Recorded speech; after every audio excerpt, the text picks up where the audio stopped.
ভট্টাচার্যের অনুষ্ঠান বাস্তু নিয়ে এবং জন্ম তারিখ নিয়ে অনুষ্ঠান। আজকের অনুষ্ঠান আপনারা দেখছেন সরাসরি। তার মানে হলো, যদি কেউ মনে করেন কারোর বাস্তুগত বিষয়ে কোনো কিছু আলোচনা করার প্রয়োজন, ফোন করতে পারেন। কারোর জন্ম তারিখ নিয়ে কিছু আলোচনা করার প্রয়োজন, ফোন করতে পারেন।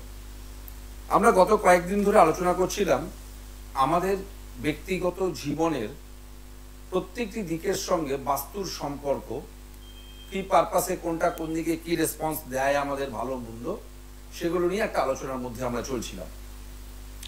আজকে আমরা সেরকম একটা আলোচনায় থাকবো। আজকে মূলত আমি আলোচনা করব ক্যারিয়ারের সঙ্গে বাস্তুর সম্পর্ক। আমাদের যে কর্মজীবন, একটা হলো, আমরা আগে আলোচনা করেছিলাম এডুকেশন পার্ট।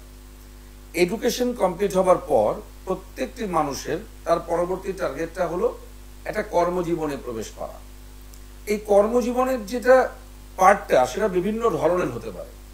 কেউ চাকরি করতে যেতে পারেন, সেটা সরকারি হতে পারে, বেসরকারি হতে পারে। কেউ যেতে পারেন সেলফ কোনো একটা নিজস্ব, সেটা আমি ব্যবসা বলতে পারি, আমি কনসালটেন্সি বলতে পারি, যেটাই হোক না কেন নিজে ব্যক্তিগতভাবে। এর মধ্যে আসবে আবার আমি ডাক্তার হতে পারি, আমি উকিলবাবু হতে পারি, আমি একজন কোনো বিষয়ে সিএ, মানে যারা চার্টার্ড অ্যাকাউন্টেন্ট হন, সেই জায়গায় আমি কিছু করতে পারি। মানে একটা সেলফ ডিপেন্ডেন্ট কিছু করা, আরেকটা চাকরি করা। আরেকটা পার্ট হচ্ছে পুরোপুরি বিজনেস, ব্যবসা করা। ব্যবসার মধ্যে আবার কি পার্ট রয়েছে? আমি ম্যানুফ্যাকচারিং করতে পারি, আমি ডাইরেক্ট ট্রেডিং করতে পারি, আমি মিডিল ম্যানের কাজ করতে পারি। আমার কাছে কোনো কিছু সেট আপ, আমি একটা অফিস নিয়ে বসে আছি, আমার দোকান নেই, আমার কারখানা নেই, আমি মিডিল ম্যান। কারখানা থেকে কেউ কিছু তৈরি করছে, দোকানে সেটা বিক্রি হচ্ছে, আমি মিডিলে থেকে সেই কানেকশনটা করে দিচ্ছি। এই এতগুলি যে পার্ট কর্মজীবনের, আরো অনেক আছে, বিভিন্ন পার্ট আছে। এক কথায় এই যে ক্যারিয়ারটা, কর্মজীবনটা প্রত্যেকটা মানুষ চায় এটা স্মুথলি ডেভেলপ করুক। এই যে চাহিদাটা, এবার প্রশ্নটা কোথায়, যে আমার যা কোয়ালিটি অ্যান্ড ক্যাপাসিটি, আমি কি সেই চাহিদা অনুযায়ী আমি সেটাকে বার করে আনতে পারছি আমার ডেভেলপমেন্টটা? যদি আমি সেটাকে ডেভেলপমেন্টটাকে বার করে আনতে পারি, তাহলে কি বলবো, এটা ওকে, ফাইনাল, একদম আমি স্যাটিসফাই। আমার যা কোয়ালিটি অ্যান্ড ক্যাপাসিটি, সেই অনুযায়ী আমি একটা বেটার রেজাল্ট অ্যাভেল করছি, কোনো অসুবিধা নেই। কিন্তু যদি দেখা যায় যে আমার যে ক্যাপাসিটি অ্যান্ড কোয়ালিটি এবং আমি যে এফোর্ট অ্যাপ্লাই করছি, সেই অনুযায়ী রিটার্ন রেসপন্সটা আমাকে স্যাটিসফাই করে না, করছে না, আরো বেটার রেসপন্স আমার লাইফে পাওয়া উচিত, তখন আমরা কি করি, ভাবতে বসি যে আমার এত কোয়ালিটি এত ক্যাপাসিটি আমি কেন পাচ্ছি না, অমুকের আমার মতন ক্যাপাসিটি কোয়ালিটি সে কি করে পেয়ে যাচ্ছে। তখন আমরা দুটো পার্ট নিয়ে চিন্তা করতে পারি আমাদের কনসেপ্টে দাঁড়িয়ে। একটা হচ্ছে ব্যক্তিগত জন্ম তারিখ, সেখানে কোনো কিছু দুর্বলতা রয়েছে কিনা, তার সময়গত এখন সময়টা কেমন চলছে, হয়তো আগামী দিনে সময়টা ভালো আসবে, বা এখন যে টাইমটা চলছে এটা ইন জেনারেল ওকে, পরবর্তী দিনে কিছু খারাপ আসতে পারে আরো। এটা একটা পার্ট। কি করে বুঝতে পারছি? জন্ম তারিখের ক্যালকুলেশন করে সেখান থেকে পাওয়া যাচ্ছে। আরেকটা পার্ট হলো বাস্তু। আপনি যেখানে বসবাস করেন, যে জাতক বা জাতিকা কর্মজীবনে উন্নতি চাইছে, আবার বলছি, আগে যতগুলি পার্ট বললাম প্রত্যেকটাই কিন্তু এখানে অন্তর্গত, একটাও এর বাইরে যাবে না। যিনি ডাক্তারবাবু তার ক্ষেত্রেও এটা অ্যাপ্লিকেবল, যিনি চার্টার্ড অ্যাকাউন্টেন্ট তার ক্ষেত্রেও অ্যাপ্লিকেবল, যিনি কোথাও চাকরি করছেন সেক্ষেত্রেও, যিনি বিজনেস করছেন সেক্ষেত্রেও। এই বাস্তুর একটা সাপোর্ট, যেটাকে আমি আমার ভাষায় বলি বাস্তুর আশীর্বাদ, এটা প্রয়োজন। যদি এটা না থাকে আমার সাথে, বাস্তুর আশীর্বাদ নেই, এই কথার মানে কি, আমি কি বলতে চাইছি? আমি বলতে চাইছি বাস্তুর যে পজিটিভ এনার্জি, সেটা আমাকে যেটা এনহ্যান্স করে, আমাকে বুস্ট আপ করে, আমার কাজকে অনেক বেশি ডেভেলপমেন্টের দিকে এগিয়ে দেয়, আমাকে জীবনে উন্নতির দিকে এগিয়ে দেয়, সেই ব্যাক পাওয়ারটা আমি পাচ্ছি না, উল্টে একটা ডিস্টারবেন্স পাচ্ছি। আসছে আলোচনা। হ্যালো, নমস্কার স্যার। নমস্কার, বলুন, কে বলছেন? আমি আপনার নদিয়া থেকে বলছি। আচ্ছা, কার বিষয়ে কথা বলবেন? ছেলের বিষয়ে কথা বলবো। ডেট অফ বার্থটা কাইন্ডলি বলুন। আপনার 1994 1994 হ্যাঁ 25শে মে। 25শে মে, টাইমটা? 29শে মে। 29শে মে, টাইমটা? হ্যাঁ হ্যাঁ, ভোর 4:10।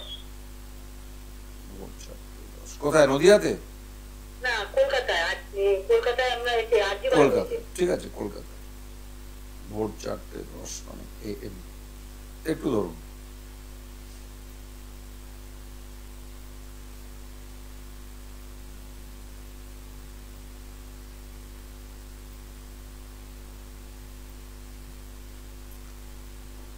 কি করছে আপনার ছেলে এখন? বেকার, এখন কিছু করে না। পড়াশোনা কতদূর করেছে? পড়াশোনা আপনার গ্র্যাজুয়েশন হিস্ট্রি তো অনার্স। আচ্ছা, শুনুন, ফার্স্ট একটা কথা আমি বলি। ওর ডেট অফ বার্থের মধ্যে একটা জিনিস যেটা পাওয়া যাচ্ছে সেটা হচ্ছে, ধরুন আপনারই ছেলের বয়সী আরেকটি ক্যান্ডিডেট, সে এখনকার সময় অনুযায়ী আপনারই ছেলের সঙ্গে হয়তো পড়তো, সে যে স্পিডে এগোবে, তার যে প্রত্যেকটা টাইম ওয়াইজ কাজগুলো পরপর পরপর হয়ে যাবে, আপনার ছেলের ক্ষেত্রে এটা হবে না। মানে যে কাজটা একদিনে হওয়ার কথা সে কাজটা আপনার ছেলের ক্ষেত্রে 4 দিন লেগে যাবে, ঘুরিয়ে পেঁচিয়ে কাজটা হবে। এবার এই যে কাজটা হবে, আমি কনফার্ম কাজটা হবেই, এই 50% কাজ দেখবেন হলোই না। মানে আমি শিওর কাজটা আমার হবেই, এটা আমি সাকসেস পাবোই। সেই কাজটা প্রথমত কি করবে, ডিলে করবে, দেরি করাবে। অন্যদের হয়ে যাচ্ছে, আমার কাজটা হচ্ছে না। এটা কিন্তু শুধু আমি চাকরি বাকরির ক্ষেত্রে বলছি না, ওভারঅল সবটা, যে কোনো কাজের ক্ষেত্রে। এবার আমি কাজটা যখন হলো, মানে একদম ফাইনালাইজ হয়ে গেল, তখন দেখবেন ওর ক্ষেত্রে কিন্তু 50% কাজ হয়েছে, বাকি 50% কাজ হয়নি। মানে 100টা কাজের মধ্যে 50টা কাজ হবে, 50টা কাজ হবে না। এক তো ডিলে হলো, এক হচ্ছে হলো না। এটা এই ডেট অফ বার্থের মধ্যে একদম ক্লিয়ার।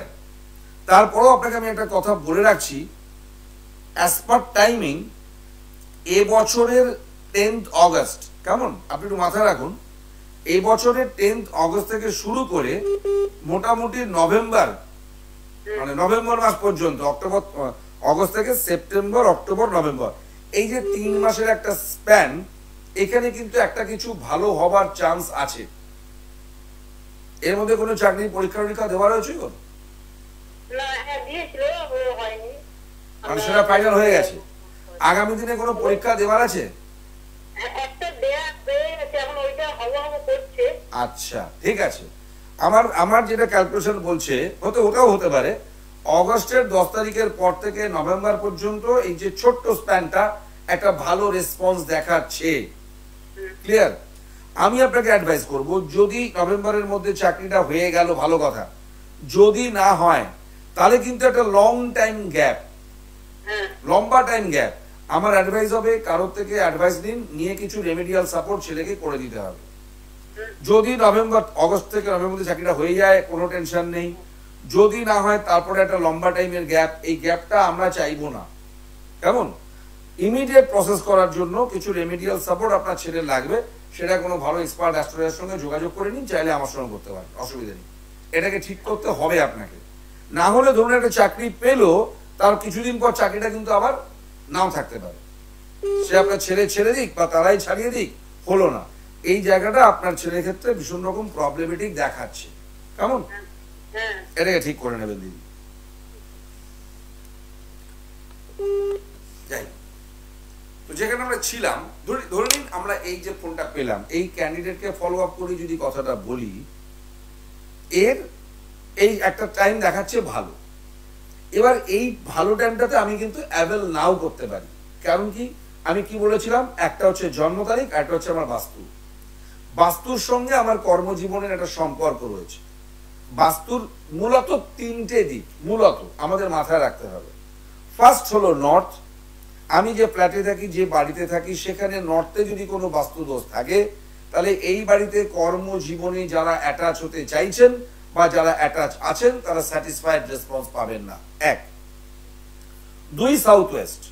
সাউথ ওয়েস্ট হচ্ছে আমাদের দেবার দিক, মানে আমি চাকরি চাইছি, মানে তো একটা ভালো জিনিস দেবে আমাকে, সুপার পাওয়ার, সেটা আমি কিছুতেই অ্যাভেল করতে পারবো না, আমার যাই ক্যাপাসিটি কোয়ালিটি থাক। সুযোগ আসবে, সুযোগ কানের পাশ দিয়ে, হাতের পাশ দিয়ে বেরিয়ে চলে যাবে, আমি অ্যাচিভ করতে পারছি না, হতে পারছি না। পরীক্ষায় পাস করেছি, ইন্টারভিউ দিতে গেছি, হলো না। ভাইভাতে যখন গেলাম তখন আটকে গেলাম, ছোট্ট একটা কোনো কারণে আমি আটকে গেলাম, যেটা কিন্তু হবার কথাই নয়। সাউথ ওয়েস্ট এই কাজগুলো করায়। আরেকটা কি, সাউথ ইস্ট। সাউথ ইস্ট হচ্ছে অগ্নিকোণ। ভালো করে লিঙ্কটা ফলো করবেন, কেন আমি কথাটা বলছি। ডাইরেক্ট কোনটা অ্যাটাচ, নর্থ। সাউথ ইস্ট কিন্তু ডাইরেক্ট অ্যাটাচ নয়। আসছে আলোচনা। হ্যালো, নমস্কার। নমস্কার, কোথেকে বলছেন? আমি আমার ছেলের সম্পর্কে জানতে চাইছি, চুচুড়া থেকে। ছেলের ডেট অফ বার্থটা বলুন। 13 হ্যাঁ 13 13 অক্টোবর 2004। সময়টা দিদি সকাল 11:55 চুচুড়া। একটু ধরুন। কি করছে ছেলে এখন আপনার? ছেলে বিটেক করছে সেকেন্ড ইয়ার। এক সেকেন্ড। বিটেক কি নিয়ে করছে? কেমিক্যাল। কেমিক্যাল। কেমিক্যাল ছাড়া আর কোনো অপশন ছিল না? ছিল, কিন্তু ওকে কেমিক্যালই বুঝো। যাই হোক, দেখুন প্রথমত বলি যে আপনার ছেলে ছোটবেলা থেকেই একটু মানসিক চঞ্চল। মানে কি হয়, অনেকে দেখবেন অনেকক্ষণ ধরে বসে পড়াশোনা করতে হয়, 4-5 ঘন্টা ধরে টানা বসে পড়ছে। আপনার ছেলে পারবে না, অল্প সময় পড়বে কিন্তু ক্যাচ করে নেবে, ব্রেন পাওয়ারটা সার। এখানে বিটেক করছে 100% রাইট, ইঞ্জিনিয়ারিং মানে পড়াটাই রাইট, ডাক্তারিতে না, মেডিকেলে যেতে পারবে না। কিন্তু এখানে একটা অপশন ছিল, ও যদি সিভিলে যেত, ইলেকট্রিক্যালে যেত, মেকানিক্যালে যেত, তাহলে এটা আরো বেটার ওর ডেট অফ বার্থের সঙ্গে ম্যাচ করত। কেমিক্যালটা 100% ম্যাচ করে না। কেমিক্যাল হচ্ছে রিলেটেড টু লিকুইড, তাই তো, মানে জল তত্ত্বের সঙ্গে অ্যাটাচ। আপনার ছেলে হচ্ছে ভূমিতত্ত্বের মানুষ। এবার এই ভূমিতত্ত্ব মানে ধরুন মাটি, আমি একদম সাদা বাংলায় বোঝাই, মাটির যে নিজস্বতা তাকে নষ্ট করে ওয়াটার, জল। আপনি একটা মাটি দিয়ে গোল বল বানিয়েছেন, তাকে রোদে রেখে শক্ত করেছেন, এবার সেটা যদি এক বালতি জলে দিয়ে দেন, ওই গোল বলটা কিন্তু থাকবে না, গলে যাবে। মানে ফ্রেন্ডশিপ নেই কেমিক্যালের সঙ্গে। মানে আমার জল আর মাটির সঙ্গে বন্ধুত্বটা মানে গঠনাত্মক নয়, কনস্ট্রাকটিভ নয়। ওকে ডিস্ট্রয় করতে চাইবে, যে কারণে কি হবে, লং রানে আপনার ছেলে পাস করবে, রেজাল্ট করবে, চাকরি করবে, বাট যতটা আমার সঙ্গে বন্ধুত্ব থাকলে পরে পেতাম, ওটা আমি পাবো না। বুঝতে পারলেন? যার জন্য দেখবেন এটা করতে গিয়ে ছোট ছোট ছোট ছোট কিছু ডিস্টারবেন্স আসবে, কিছু প্রবলেমেটিক একটা সিচুয়েশন তৈরি হবে, বিভিন্ন রকম ক্রিটিক্যাল ছোট ছোট আবি কিছু কারণ তৈরি হবে। এটাই অনেক স্মুথ হতো যদি আপনার ছেলে মেকানিক্যাল, সিভিল, ইলেকট্রিক্যাল, ইলেকট্রনিক্স এগুলো নিয়ে করতো, কারণ they are all related to earth element.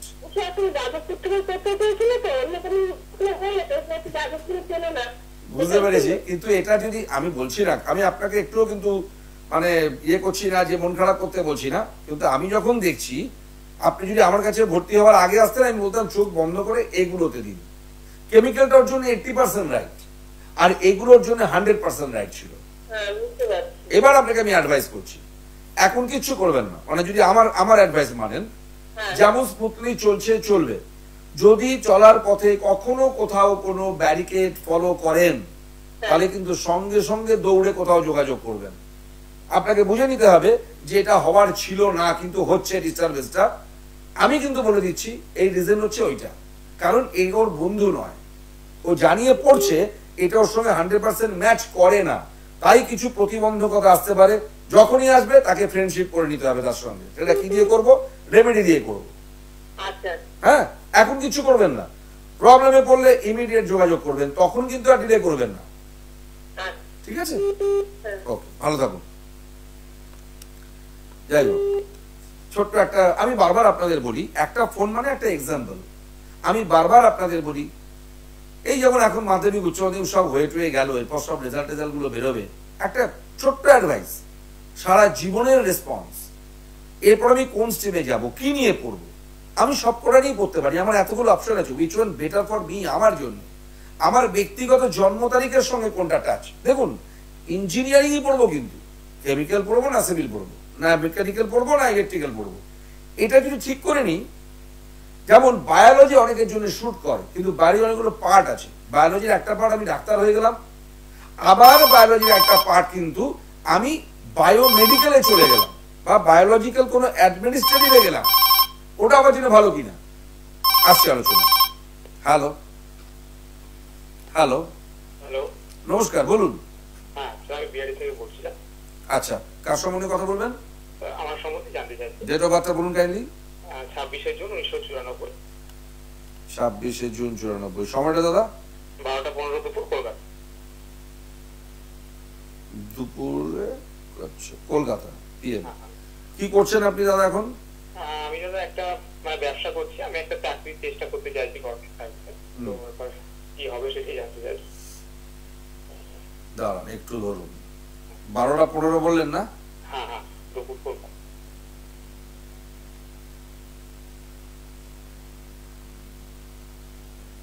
আচ্ছা, এখনো পর্যন্ত আপনি কোনো ইনকাম করেছেন, কোনো কাজকর্ম করেছেন? হ্যাঁ, আমি এখন একটা ব্যবসা করছি। রোজগার করছেন, এটা প্রথম প্রথম কাজ এটাই কি আপনার? হ্যাঁ হ্যাঁ। আচ্ছা। দেখুন, আপনার ডেট অফ বার্থের মধ্যে চাকরির জায়গাটা কিন্তু দাদা স্টেবল নয়, প্রথম কথা। চাকরিটা পাবেন কিনা এটা সেকেন্ডারি, প্রাইমারি হচ্ছে আপনি যে এখন যে কাজটা করছেন এটাও কন্টিনিউ করবেন না, এটা গ্যারান্টেড। এবং চাকরি যেটা পাবেন, যদি একটা সরকারি ভালো চাকরি পেয়ে গেলেন তাহলে তো মিটে গেল। যদি না হয়ে কোনো প্রাইভেট কিছুতে চাকরি বাকরি পান, একটা অসম্ভব ফ্ল্যাকচুয়েট জায়গা আপনার কর্মজীবনে আছে। মানে ধরুন আজকে আপনি চাকরি করলেন 6 মাস 7 মাস 8 মাস কি 1 বছর করলেন, আবার দেখলেন 2-4 মাস আপনার কোনো কাজকর্ম নেই, বেকার। আবার কিছু একটা পেলেন, আবার কার্যদিন কিছুদিন চললো, কন্টিনিউটির বড় অভাব। আপনার কর্মজীবনে কন্টিনিউটির অভাব, এটা মাথায় রাখুন। আপনি যদি ব্যবসাও করেন, কোনো ব্যবসা টানা 10 বছর করবেন না। ওই 2 বছর করলেন, 3 বছর করলেন, ব্রেক, বন্ধ করে দিলেন। যে কারণেই হোক না কেন, সবসময় যে চলছে না বলেই বন্ধ করছি তা না, আমার ভালো লাগছে না, করবো না। তার কারণ হচ্ছে আপনি ব্যক্তিগতভাবে এবং আপনার লাক বোথ প্রচন্ড ফিকেল, এটা মাথায় ঢুকিয়ে নিন। এই জায়গাটাকে স্টেবল আপনার করে নিতে হবে দাদা। স্টেবল না করে দিলে আপনার যখন 50-55 বছর বয়স হবে, তখনও কিন্তু একটা আনস্যাটিসফাইড জীবন কাটাতে হবে। যে আমার মধ্যে কিছু ক্যাপাসিটি ছিল, কোয়ালিটি ছিল, কিছু করতে পারতাম, কিন্তু সবকটাই না খাপছাড়া হয়ে যাবে, কোনটাই কম্প্যাক্ট হবে না। বুঝতে পারলাম? আপনি আপনার ব্যক্তিগত জীবনে একটু ফলো করে দেখুন আমার কথাটা মিলছে কিনা। প্রত্যেকটা কাজ কি অ্যাট এ টাইম কম্প্যাক্ট করে ফেলতে পারছেন? গুছিয়ে নিতে চাইছেন, এটা হোক এটা হোক, কোনটাই কিন্তু কমপ্লিট নয়, ইনকমপ্লিট প্রত্যেকটা সেক্টর। এটা আপনার ডেট অফ বার্থের সবচেয়ে ট্র্যাজিক প্রবলেম। এটাকে একটু রেমেডি দিয়ে ঠিকঠাক করে নিন, করেই আপনি চাকরি দিয়ে এগোন, তাহলে একটা স্মুথ লাইফ পাবেন দাদা, নালে পাবেন না। কিন্তু রোজগার আপনার আছে, রোজগার নেই, রোজগার করতে পারবেন না, চাকরি পাবেন না, একবারও বলছি না, কিন্তু কোনোটাই স্টেবল নয়। এই জায়গাটাকে ঠিক করে নিন একটু রেমেডি দিয়ে, কেমন? ভালো থাকুন। যাই হোক, তাহলে আমরা কোথায় ছিলাম? বাস্তুর দিক থেকে যদি দেখি, সাউথ ইস্ট ডাইরেক্ট রিলেটেড নয়, কিন্তু সাউথ ইস্ট আমাদের কি দেয়? অগ্নিকোণ, ইনকাম দেয়। তো আমি একটা কর্মজীবনে প্রবেশ করতে চাইছি, চাকরি করি, ব্যবসা করি, যাই করি না কেন, তাহলে ওয়েলথ কর্নার চাইছে ইকোনমিক জায়গাটাকে বুস্ট আপ করতে। সোর্স কি? একটা কিছু চাকরি ব্যবসা কিছু তো করতে হবে। তাহলে ও নিজের থেকে একটা পাওয়ার তৈরি করবে যে এই ভদ্রলোকের, এই জাতক বা জাতিকার, এই ছেলেটি বা মেয়েটির রোজগার তৈরি করো। এবার যদি আপনার সাউথ ইস্টে বাস্তুদোষ থাকে, সেই জোরটা হারিয়ে গেল, নষ্ট হয়ে গেল, স্ট্রেংথ কমে গেল, তাহলে চাকরি পাওয়ার স্ট্রেংথ কমে গেল। আসছে আলোচনা। হ্যালো, নমস্কার স্যার। নমস্কার। কার সম্বন্ধে কথা বলবেন? একটু তাড়াতাড়ি দিদি ভাই, খুব টাইম শর্ট। মেয়ের সম্পর্কে জানতে চাই। ডেট অফ বার্থটা কাইন্ডলি। 19 ফেব্রুয়ারি 2004। 19 ফেব্রুয়ারি 2004। আজকে 2:94, 2:04 এসে গেল। সময়টা বলুন। সময় 8:15 সকাল। কোথা থেকে বলছেন? নৈহাটি থেকে বলছি স্যার। নৈহাটি থেকে। 8:15 সকাল 2004। কি করছে আপনার মেয়ে? আমার মেয়ে 2024-এ গ্রাজুয়েশন কমপ্লিট করলো স্যার। 2024-এ গ্রাজুয়েশন শেষ হলো। আচ্ছা, তারপর কি করছে? মাস্টার্স করছে। কিসের উপরে করছে? ইংলিশের উপর। ইংলিশের উপর।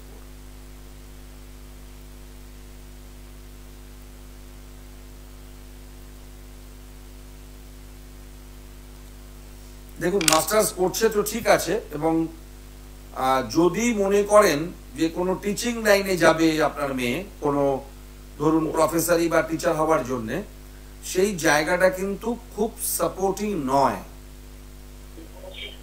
বুঝলেন?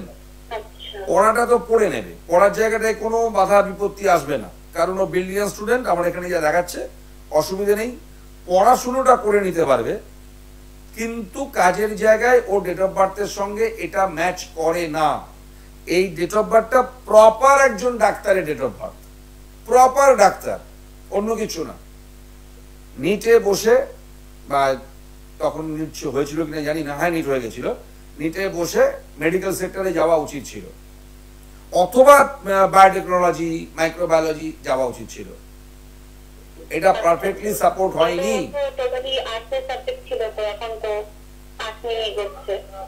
যাই হোক, ভুলটা ওখান থেকে শুরু হয়েছে।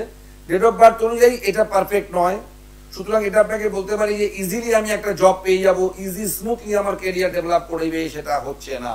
এটা মাথায় ঢুকিয়ে নিন। এটা নিয়ে পাস করে যাব, পাস করার পরে কি হবে বলা মুশকিল। কি হবে আনসার্টেন হয়ে গেল, আনসার্টেন। এটাও ডেট অফ বার্থের সঙ্গে ম্যাচ করে না। করতে দিন, এমটেকটা করুক, তারপর যদি চাকরি বাকরির জায়গায় কোনো রকম অসুবিধা দেখেন তখন কোনো অ্যাস্ট্রোলজারের সঙ্গে যোগাযোগ করে নেবেন, কেমন? এখন আর চেঞ্জ করবার জায়গা নেই। ওকে ওকে। যাই হোক, এই প্রবলেমগুলো হয়, এই প্রবলেমগুলোর জন্যই আমি বারবার বলি আপনারা একটু আগে থেকে যোগাযোগ করবেন, দেখে নেবেন কি নিয়ে পড়লে ভালো হয়। ভালো স্টুডেন্ট, ভালো রেজাল্ট করা স্টুডেন্ট এমটেক করছে, এরপরে ভাববে হয়তো পিএইচডি করি, কিন্তু সাকসেসফুল ক্যারিয়ার হবে না, প্রবলেম করবে, ডিস্টার্ব করবে, বাধা দেবে, পোস্ট অ্যান্ড পজিশন পেতে ডিস্টার্ব করবে, 100 টাকা রোজগার করার ক্ষমতা 20 টাকা রোজগার করবো, প্রবলেমটা হবে এখানে। যাই হোক, এই যে বাস্তুকতা কমপ্লিট হলো না আমাদের, পরদিন আলোচনা করব আমরা। এবার ধরে নিচ্ছি যে প্রশান্তদা যদি বাস্তুদোষ থাকে তাহলে কি করব, বাস্তু আশীর্বাদ কি করে পাবো? বাস্তু মানে তো ভেঙে চুলে চেঞ্জ করে ফেলতে পারবো না, বাড়ি ছেড়ে চলে যেতে পারবো না। আপনি বললেন গ্রহদোষ, একটা রত্ন পড়ে নিলাম, দিলেন একটা পোকরাজ, দিলেন একটা পান্না পড়তে, পড়ে নিয়েছি। বাস্তুর ক্ষেত্রে কি করব? বাস্তুর ক্ষেত্রেও কিন্তু রত্ন ধারণ করাবো, শ্রীযন্ত্রম, জানেন আপনারা তার কথা। বাস্তুতে যখন আমরা শ্রীযন্ত্রম স্থাপন করব, করলে কি হবে, বাস্তুর যে নেগেটিভ শক্তিটা, নেগেটিভ যে খারাপটা আমাকে ক্ষতি করছে, আমাকে ডিস্টার্ব করছে, আমাকে পজিটিভলি এনহ্যান্স করতে দিচ্ছে না, তাকে কন্ট্রোল করবে। ঠিক যেটা আমাদের হাতের রত্নগুলো করে, সেম অ্যাজ। এইবার কার কত শ্রীযন্ত্রম কি একটা ইটস এ ইউনিভার্সাল প্রোডাক্ট না। যেমন হাতের রত্ন, কেউ আপনাকে বলেছে পোকরাজ লাগবে, সব পোকরাজ একরকম, এক কোয়ালিটির, এক ক্যাপাসিটির নয়। Same as Shriyantra. কি করতে হবে, কার কতটা লাগবে জানতে হবে। আপনার ডেট অফ বার্থ দেখার পর কাউকে বলা হয় 6 রতির পোকরাজ পড়তে হবে, কাউকে বলা হয় 11 রতির পড়তে হবে, কাউকে বলা হয় 5 রতির পড়তে হবে। কেন? ওই কারণে, সেই একই কারণে আপনার বাস্তুদোষটা কারণটা কি, কেন বাস্তুদোষ হয়েছে, তাকে কাটাতে গেলে কি পাওয়ারের শ্রীযন্ত্র অ্যাপ্লাই করতে হবে, তার একটা ক্যালকুলেশন আছে। এবার তাকে জাগৃত করে, শোধন করে, মন্ত্রোচ্চারণ করে স্থাপন করা বাস্তুতে। আপনার ফিউডেজ আপনি বলুন প্রশান্ত, প্রবলেমটা তো কেটে গেল, এখন তো আমার কাজগুলো পরপর হচ্ছে, করে চলেছি 2001 থেকে, মানুষ স্যাটিসফাই। তাই কি বলি, যারা যারা অনেক রকম প্রবলেম ফেস করছেন, অনেক কিছু করেছেন, তাবিজ কবজ রত্ন কিচ্ছু বাদ দেননি, পুজো পাঠ অল আর ফাইনাল ওকে, সব ঠিক করেছেন, তারপরে একটা আনস্যাটিসফাইড লাইফ কাটাচ্ছেন। দেখুন না আপনার বাস্তুতে কোনো প্রবলেম আটকে আছে কিনা। যদি থাকে, বিরাট বড় কিচ্ছু নয়, ভাঙাচোরা করতে বলবো না, বাড়ি ছেড়ে যেতে বলবো না, ফ্ল্যাট বেঁচে দিতে বলবো না, কিচ্ছু না। একটা অরিজিনাল স্ফটিকের, ব্রাজিলিয়ান স্ফটিকের শ্রীযন্ত্রম বাড়িতে স্থাপন করবেন, আপনার প্রবলেমগুলো কেটে যাবে। এবং একটি শ্রীযন্ত্রম পরিবারের প্রত্যেকের জন্য উপকারী। হাতের রক্ত কিন্তু যার যার আত্মা, ছেলেরটা বাবার করে না, বাবারটা মায়ের করে না, কারোর করে না, কিন্তু একটি শ্রীযন্ত্রম একটি পরিবারে যারা একসঙ্গে এক হাঁড়িতে রান্না বান্না করে এক সংসারে খাওয়া দাওয়া করেন, তাদের প্রত্যেকের জন্য উপকার। যাই হোক, অনুষ্ঠান একদম শেষ প্রান্তে চলে এসেছি।